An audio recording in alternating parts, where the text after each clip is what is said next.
రాజకీయ నాయకుల్లో ఉచ్చ నీచాలుండవా?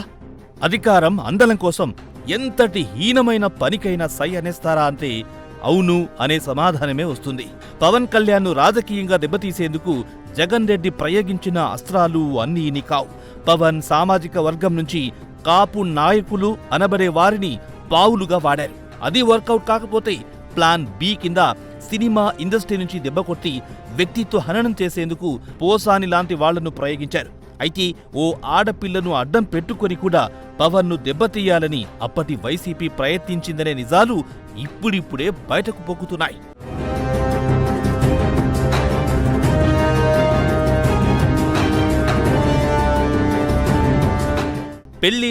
పెళ్లిళ్ళు అంటూ సీఎం అనే హోదాలో ఉండి కూడా జగన్ పవన్ గురించి దారుణంగా కామెంట్స్ చేసిన సంగతి తెలిసిందే.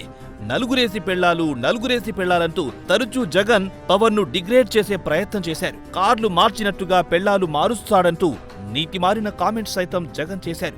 ఒకానొక దశలో పోసాని లాంటి మెంటల్ గాళ్లను ఉసిగొల్పి పవన్ ను ఆయన కుటుంబ సభ్యులను తిట్టించారు కూడా. అయితే పోసాని, బోరుగడ్డ, శ్రీరెడ్డి లాంటి వారు ఎన్ని బూతులు తిట్టినా పవన్ కానీ జన సైనికులు కానీ ఆయన ఫ్యాన్స్ కానీ పట్టించుకోలేదు.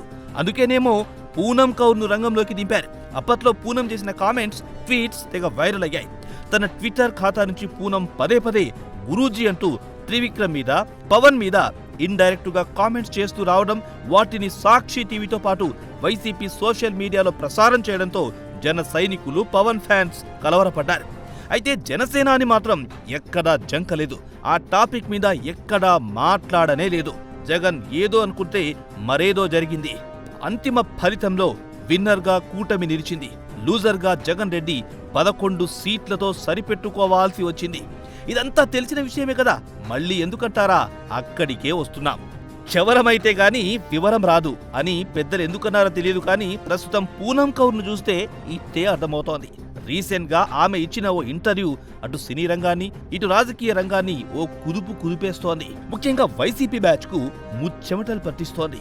పవన్ వ్యక్తిత్వాన్ని కించపరిచేలా తాము చెప్పినట్టు నడుచుకుంటే కోట్లిస్తామంటూ జగన్ అండ్ కో ఆఫర్ చేసిందని పూనం కౌర్ నోరు విప్పింది. అంతేకాదు ఓ రెడ్డి ఫ్రమ్ కడప అంటూ వచ్చి పవన్ మీద ఉన్నవి లేనివి చెప్పాలంటూ ఫోర్స్ చేశారని, పదవులు సైతం ఆఫర్ చేశారని పూనం అసలు విషయం బయటపెట్టింది.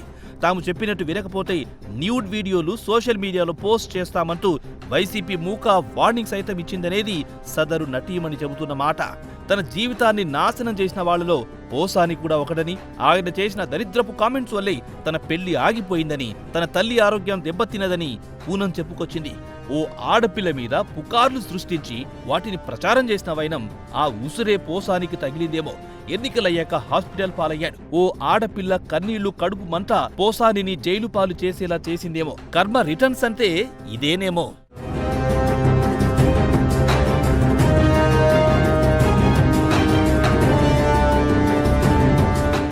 ఆడవాళ్లను అడ్డం పెట్టుకుని రాజకీయం చేయడంలో జగన్ అండ్ కో దిట్ట అని మరోసారి రుజువైంది. సొంత చెల్లి అడ్డం తిరిగిందని తన మీదే సోషల్ మీడియాలో సైకోలను వదిలిన జగన్ రెడ్డి పవన్ ను దెబ్బతీసేందుకు ఓ హీరోయిన్ ను శిఖండిలా వాడడంలో పెద్ద వింతేం లేదు. అయితే కర్మఫలం ఇప్పుడు అందరూ అనుభవిస్తున్నారు. జగన్ 151 నుంచి 11 సీట్లకు పడింది. ఆ కర్మ ఫలితం వల్లే పోసాని హాస్పిటల్స్ చుట్టూ, జైళ్ల చుట్టూ, కోర్టుల చుట్టూ ప్రదక్షిణలు చేస్తున్నది. అప్పుడు బెదిరింపులకో డబ్బుకో లొంగిపోయిన సదరు హీరోయిన్ను సైతం కర్మ వదల్లేదు. భవిష్యత్ తరాలకు ఓ నీచమైన రాజకీయ నాయకుడిగా జగన్ రెడ్డి చరిత్ర పుటల్లో ఎక్కడ మాత్రం ఖాయం. Shame on you Jagan Reddy.